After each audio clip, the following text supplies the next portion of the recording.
Does Yu-Gi-Oh! Really need a ban list, or are we just being babies? Today on TSET my weekly Yu-Gi-Oh! Podcast, me and Hardleg Joe and my favourite Yu-Gi-Oh! YouTubers will be discussing the ban list, the good, the bad, the ugly. Do we need it? Is it important? And that will be today's topic. He'll also be playing my TSET guessing game, and today's hint is, what do you mean it doesn't negate? So can you guess what cards I've set in the monster and spell trap zone? Let me know in the comments below. No cheating, and we'll see if you got it right. And we'll see if Joe gets it right too. Without any more wasting time, let's get straight into the conversation. Stay tuned at the end if you are a donator for your shout out. Have a lovely week. Bye! Well, hello there! I am Hardleg Joe, if you didn't know. I'm a Yu-Gi-Oh! Content creator, mostly on YouTube. I'm on Twitch. I also have a literature channel. Not many people know about that, where I talk about books and stuff. I got a politics channel. I like to talk about current events and everything. That's very neat. And yeah, I think today, though, we're mostly talking about Yu-Gi-Oh! Stuff. We don't have set rotation, so we need something to stop people from just playing, what would it be? Yadakarasu, Chaos Emperor, Dragon Hand Loop for the rest of eternity. Are you saying we need to limit our creativity? I've read comments. I've read my comments on whatever. I made a ban list wish video the other day, and they said we don't need a ban list. Konami needs to stop hand-holding these crybabies who get beaten, and we need to just play whatever, because if everything's unbanned, then we all have the best deck, and we can all play great stuff. And you definitely don't get VFD locked. Imagine no ban list. And then we always talk about what kind of formats there are. Like some of a ban list gone, some cards back. Just one guy playing VFD, one with True with Masterpiece Turbo. We were walking into the room. What a horrible locals that would be. I don't think I've ever had a time where I was like, I don't want the ban list. But there was a time when I was curious about how much it was really necessary. And then I remember I went to a convention one time, and they were actually having a traditional format tournament. It's people are playing, and a lot of people don't know, Yu-Gi-Oh! Does have a second format. It's called traditional, and no one plays it, and no one plays it for a reason. You have to play traditional format for one day before you go, yeah, Last Will should be fucking banned. Yeah. Dude, Graceful Charity is better than Pot of Greed. Last Turn is awful. All these Pot of Greeds, triple, or not triple, because everything's still limited in traditional format if it's banned. But the Exodia decks alone, when you have all the draw power and everything, it's just nothing quite like the experience of sitting down for a game of solitaire. Yeah. And people experiment. Obviously, MBT and FAFA have done different various, regulation tournaments and yourself. We've all done formats where we have more or less cards banned. And I know MBT often does videos where he tries to get as much off the ban list as possible. And I agree that a lot of cards could come off the ban list. But do we want them off the ban list? Maxx, for example. You have a bit of crusader for Maxx being banned. I agree. I also want it banned. However, Maxx is one of those cards on the ban list that technically, if it came off, Yu-Gi-Oh! Wouldn't be ruined. You know what I mean? We clearly see that we can play Yu-Gi-Oh! With Maxx. It just changes the way we play Yu-Gi-Oh! It's OCG, it's Master Duel. Maxx would not kill Yu-Gi-Oh! To come off that list. However, why would we want it? Why would we want to live in that world? Just because we could. In the same way that we can live in a world of crime. Would you choose? Yeah. Yeah, it's one of those things you can tolerate it, but that doesn't mean it's good necessarily. In general, the thing about the ban list is that you could take almost any one particular card off the list and we're fine. If we removed Broad Bull tomorrow, a lot of decks would be searching it, a lot of decks would be using it, there'd be a lot of combos and stuff. The game wouldn't die, but I don't want it to be off the ban list. And especially if you take it off the ban, the more stuff you take off, the more it starts to compile together. It's if you take off Broad Bull and then you take off, I don't know, what's that psychic that it's contributed infinitely? It's not once per turn. Mind Master. Mind Master. You take off Mind Master, you take off Auroradon, take off Hauk, and you just see, we're starting to see it again in Master Duel, this pile meta, where once you have so many things off the ban list, the best strategy is put all the cards that should be banned. I think the thing I saw was like, any 2 7s makes Galaxy Tomahawk. Galaxy Tomahawk makes Auroradon with like 3 tokens. And then you can like send stuff to the graveyard, you can get Fairy Tail Snow, you can get Thunder Dragon Colossus. And suddenly you're staring down this board that is what exactly all the Yugi boomers complain about, where you have like 8 negates for your 5-card hand, and it's like, what am I supposed to do against this? 100%, and people have no perspective for what you want to play with versus what you don't want to be played against you. So I said I could see Evenly getting banned because it's now affordable, so it's not like Konami's making money off it, because everyone can have it. Yeah. It destroys boards. It like obliterates in the same way that Harpy Feather Duster won that big tournament. Evenly matched would have done equally the same. And it's a really difficult form of removal, face down banish. No decks can really interact with that really, other than maybe Cyframe. I think maybe Virtual World can move some stuff. Yeah. But either way, you're not playing with it. It ain't easy. And then the people go, but I need Evenly Matched because I play Trap Tricks, and it's the only way I can beat the meta deck. And I'm like, okay, Mr. Trap Tricks, who's now, yeah, you're right, Evenly Matched. That is your only way to beat the Kashtira board. What if they use it on you? Yeah. And then they're like, oh, and I'm like, think, like, yes, it's great when you use it on them. Okay, so your deck is bad and needs a blowout card to win. Okay, their deck is good and has that blowout card to use on you before they play their good deck after. Like, people just don't put 2 and 2 together. It's like, if you've got the broken card, if you've got Pot of Greed, he's got Pot of Greed. And he's got better cards in his deck to draw with his Pot of Greed than you. It's one of the common things that I come up against when talking about Maxx and why it should be banned. You know, the people are like, we need it to stop the combo decks. And they don't seem to realize the combo decks also use Maxx. And the interesting thing I found when like looking at like OCG versus TCG lists, right, is that OCG, not only do they still have combo decks, there have been formats where their combo decks are the optimal strategy.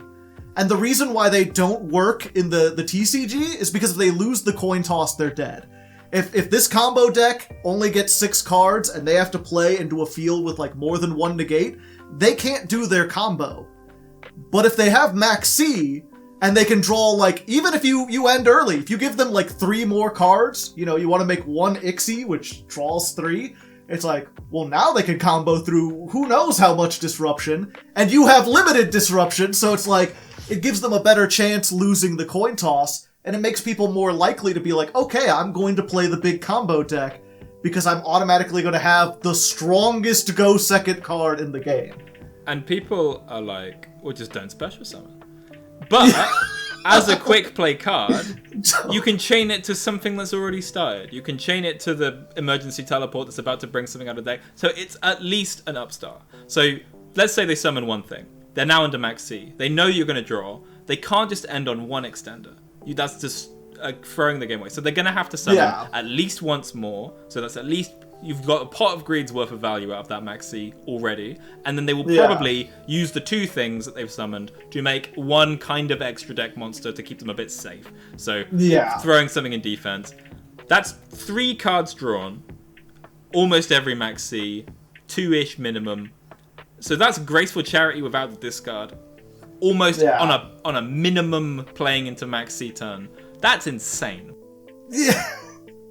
You know, if Pot of Greed is banned, then a card that's almost always Pot of Greed should probably also be banned. If Upstart Goblin is limited because it lets you draw 1 card, why is a card that always draws you at least 1? Sometimes to be fair, 6. You know, the OCG has no problem. They keep Upstart Goblin, and unlike Maxx, it doesn't really see much play. Neither does Chicken Game for some reason. It really makes me wonder. Weird. Yeah. I guess when you've got Maxx, why would you? You've got the better one. You've got the best one. To them, Upstart Goblin is like running double hooking. Why would I run bad Monster Reborn when I could run a good one? You know, that makes me think, you know, I remember when I first saw the Master Duel ban list, and I was like, oh, all these people who are really good at the ratios and everything, they're going to be playing these decks that have triple Upstart, triple Chicken Game, and just playing like 35 card decks. And so far, we haven't really seen that. But now that I'm having trouble with Valence, I'm wondering if maybe I should try to make that work too. 3 less cards. Can't hurt. And you do a lot of burn, so 1k ain't gonna hurt. Yeah. You can easily OTK through that. T-set pass on T-set pass. I've got something set in the monster zone. I have something set in the spell trap zone. As you may have seen last week, one of the options last week was the example was interchangeable floodgates, and the monster set in the monster zone was the Dragon Buster sword, and the monster set in the spell trap zone was Scythe. I will not be cheating. It has to be legally put. So, I'm not slipping an Infernity Archfiend into my spell trap to try and get some cards out of my hand. But for example, it could be a monster in the spell trap zone. However, there's a much smaller pool. There's a much smaller pool. Yeah. And it wouldn't have been legal for me to put the Buster Dragon set because it can't be set there, but it can be there. That was the interchangeable nature of it. Gotcha. Okay, so your first hint is, and you get 3 questions to sort of narrow it down, and then 2 guesses on the monster and 2 guesses on the spell trap / trap monster. Are you ready for number 1? I am prepared. What do you mean it doesn't negate? I get 3 questions. Okay. Is the back row a trap? No, the back row is not a trap. Okay, that narrows it down by about a third. You can be as like long-winded. You could be like, is this has this card been printed in the last 5 years? You could narrow it down or whatever, but yeah. I'm just thinking 20 because I'm really drawing a blank on stuff that disrupts but doesn't negate necessarily. Is it a quick play spell? It is indeed. Okay. So the spell is MST then. The spell is MST. MST is the spell that does not negate, but people often think it does.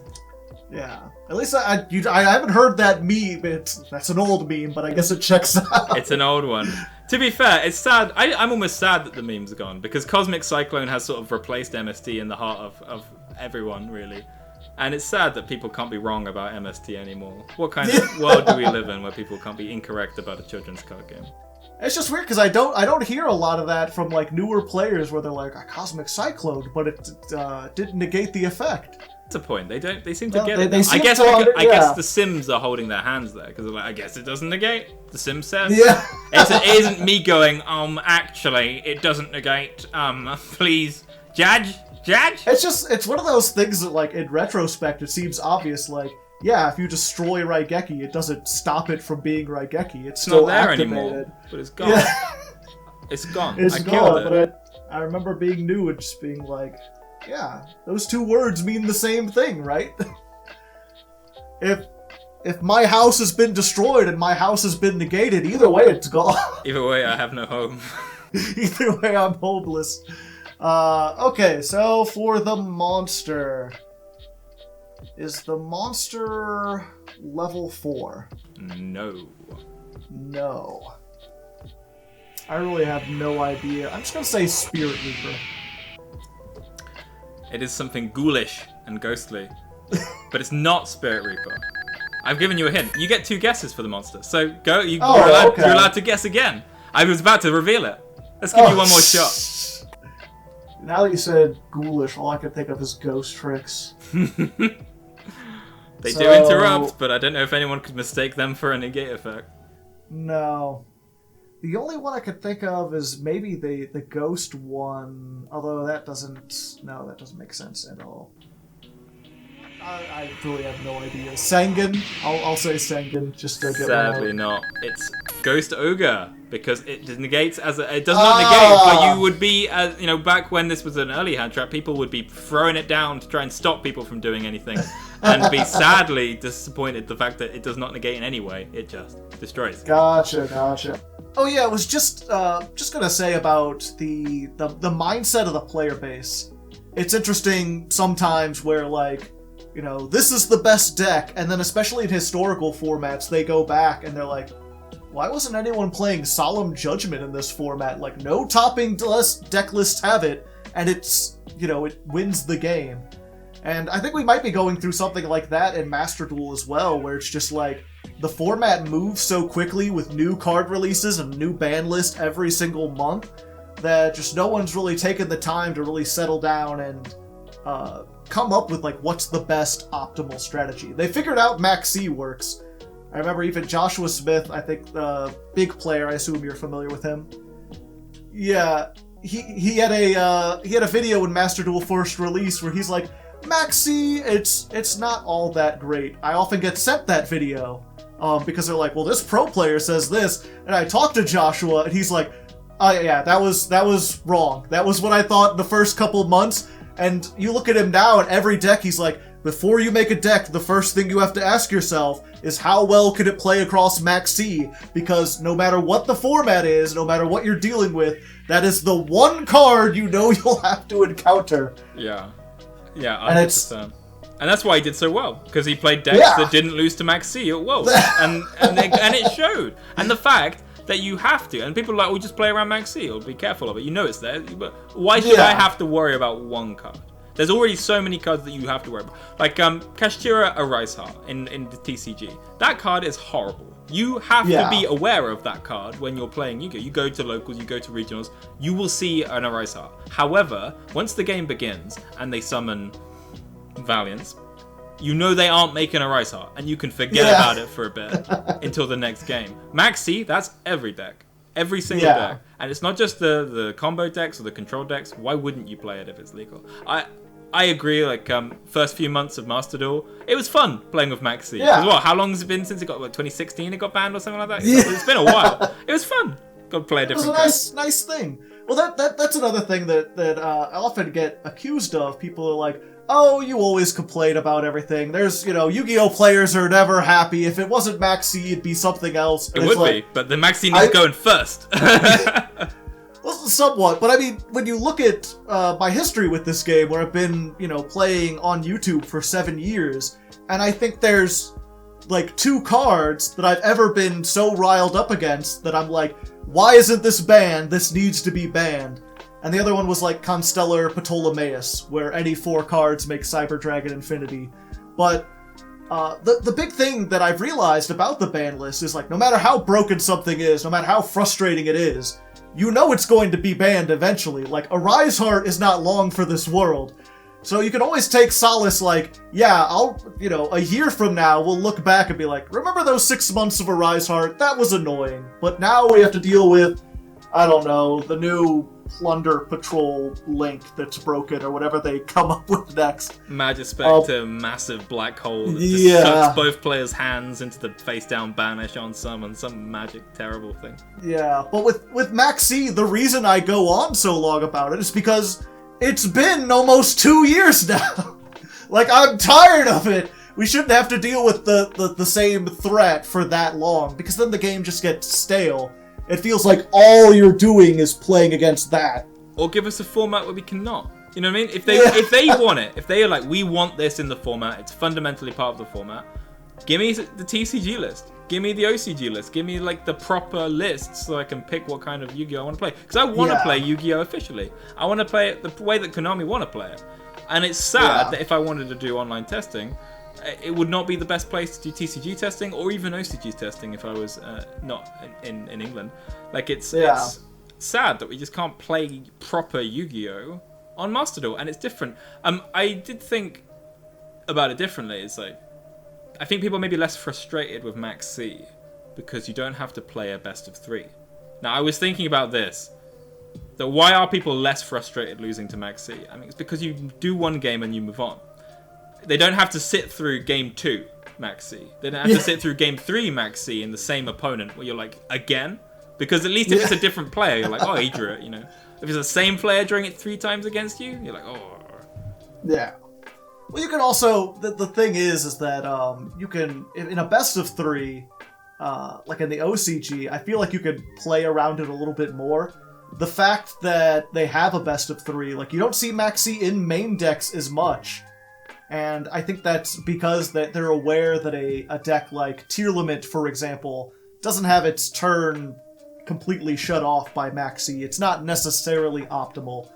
It's only optimal in a best of one where it's like, okay, if you're trying to plan what cards are good against what decks, it's like, well, unless they're playing exactly Fluundereeze, Maxi is going to draw you at least one card. At least one. Always one. Yeah. Probably two. Like maybe even three if they can't. But if you have a best of three, you're up against Labyrinth, you're like, is it really worth it to draw the two? Or would I rather just have, evenly matched and Lightning Storm, and then be able to deal with all the back row? It's so interesting. People, and you mentioned complaining, people think that we want banned cards because we don't like fun. It's the opposite. I want cards banned so I can continue to have fun. And you would have thought rogue players would get it. You would have thought Mr. Blackwing with his little synchro pile would understand that if Kashtira exists, he doesn't. You are not getting the graveyard. So why do you want to be no banners? Because you want to play Pot of Greed? Okay, play your Pot of Greed. I'll play it too, and I'll draw more cards and get rid of all your little birdies. People just, I don't know. Maybe it's just maybe I've just been playing this game too long, and I like. I used to be, one of the. I think a fundamental part of being a Yu-Gi-Oh player is thinking that rotation is stupid for a long time because you hate Magic players. I have grown over my hatred of rotation. I love that we don't have rotation, but I think Time Wizards fixed it. I think Time Wizard is the solution, having specific lists for our tournament. A format that you can dip in and out at your choosing. I do not want a similar situation as Magic and Vanguard, where there's the premium format, which is everything, and then there's the standard format, which is a very small pool. Because I just think it's confusing for new players. So what do you buy? I've thought about this myself. I liked Vanguard back when it came out. Now, before rotation existed. Now, if I was going to get back into Vanguard, do I buy Overdress, which is the standard format, or would I go into Premium and buy from the whole of history of it? And in that case, that's very expensive because some of those cards that are meta were printed in 2013 and have not been printed since, and that's a really big barrier of entry. I don't want that with Yu-Gi-Oh! But Konami's been pretty good that when they make new things, they reprint the stuff it needs. When they print a new Volcanic boss, it comes in a pack with all of the commons of the old Volcanic, so that you can at least play. And I think a lot of other card games could learn from that. One of the things about rotation format is that I was really against it when most people played the game in paper. Because I already don't like the fact that this cardboard is so expensive. It literally is worth pennies. You should not be playing $1 for a card, much less $30 for a card. So the idea of I remember going to a card shop, and again with Magic players would come in and they'd be like, well, a new set, and they would just have to sell hundreds of cards for $1, a couple dollars, and then buy a whole new sets and everything. I'm like, this just feels like a scam. I hate it. But now that they've got an online format where you could keep the cards and everything, and, it doesn't cost anything to get the cards, for the most part, I mean, it just feels like it's so much easier to do. It doesn't have that financial burden. 2 points about the ban list, which have just come up from that little bit there. 1, Cyber Angel player. Why should he suffer for the crimes of Drytron? This comes up a lot. It's why should my Blackwing, the whatever, Mr. Token, Steam the Cloak? Why should I lose my Steam the Cloak because, I don't know, Tier Element's using it for a token off top of deck? Oh. Sorry, buddy, you just have to. And I think maybe that is part of the encouragement for more Xenolocking of archetypes and that kind of thing, just to stop it becoming good stuff pile. It's a shame. It's a shame that we only have one. Is it one Ben 10 now?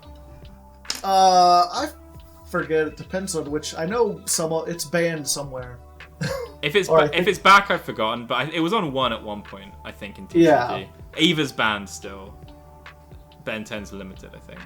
It is a shame that Cyber Angel has been a little bit neutered because Ben 10's on 1. And obviously, you work around it and you find the recycling tools and stuff. Yeah. Well, it's interesting because it's one of those things where for a while it felt like that was Konami's strategy to play around the fact that people were reluctant to invest in new cards because they knew they would get banned. So it felt like they would release an archetype that was fairly powerful, but the key playmaker, the best card, was an older card that was released long ago that they could just reprint. Something like Block Dragon or Snake Rain or Ben 10 and Ava, where they're like, okay, if this gets out of control, we can hit this old card that's selling for pennies on the dollar, and yeah, maybe some Cyber Angel fans will be upset, but at least all the people who paid like $200 for a Drytron core won't feel bad because Alpha got banned. Yeah, 100%. And that ties directly back into the game design itself, because when we have a card that can search anything, any fairy, we have to then think, what fairies are we printing? What fairies have we printed? And for example, Cymorg the Link that summons any winged beast from the deck. That card should be banned, and I don't want it to be banned. I love it. You know, it's a fun card. I was sad to see it finally go on Master Duel. I think it's gone now. As of recently. But when a card like that exists, they can never print a good winged beast again. Because the minute you do, it's too much. It's too powerful. Snake Rain as well. As long as Snake Rain exists, they will never print a cracked reptile, like for a while, unless they really want to push Snake Rain for a bit and then ban it after a month. Or they can. It just can't be something that works out of the graveyard. I think that's the key. Like, you know, obviously the broken winged beast with the Cymorgs were the barrier statue and the Mist Valley Apex Avian, and that's because one was a negate, one was a floodgate. And it's like, well, you can print other good winged beast stuff. It just can't be a non... what was it? Basically a negate without any significant cost, or a floodgate with no cost, or what's the word where you have to do a recurring cost? Oh god, I know what you mean, but the word escapes me. Yeah. But there's no downside. There's no maintenance cost. No maintenance cost. Maintenance, yes, maintenance. Can't have a floodgate without a maintenance, or a negate without some kind of cost or whatever. But you could still print, like, you know, if you had a winged beast that like searched 2 cards, it's like, oh, that would be amazing. You go +2 off of it. It doesn't do a whole lot if you do it in the end phase off of this link. It's really one of those things. I'm super curious. One of the things that I'm jealous about from Magic is the fact that their designers will come out and be like, hi, I'm this guy, and here's my design team, and here's what we came up with, and why. And it's like, half the time with Yu-Gi-Oh! I feel like the design team is like 2 interns who have other duties, and just on their off hours, they're expected to come up with Yu-Gi-Oh! Cards, or to come up with a ban list on the fly, and they just like pass each other in the hallway with like a bunch of coffee, so like, oh, by the way, Ava banned? He's like, yeah, sure, we'll ban Ava, and then just keep going on. I hate Ava. He's don't have a Thank you for your kind gifts, Lewis, Sean, Ben, John, Zaid, Z, Corin, Eric, Wolfie, Joel, Cat, and Chaos. Big appreciation all round.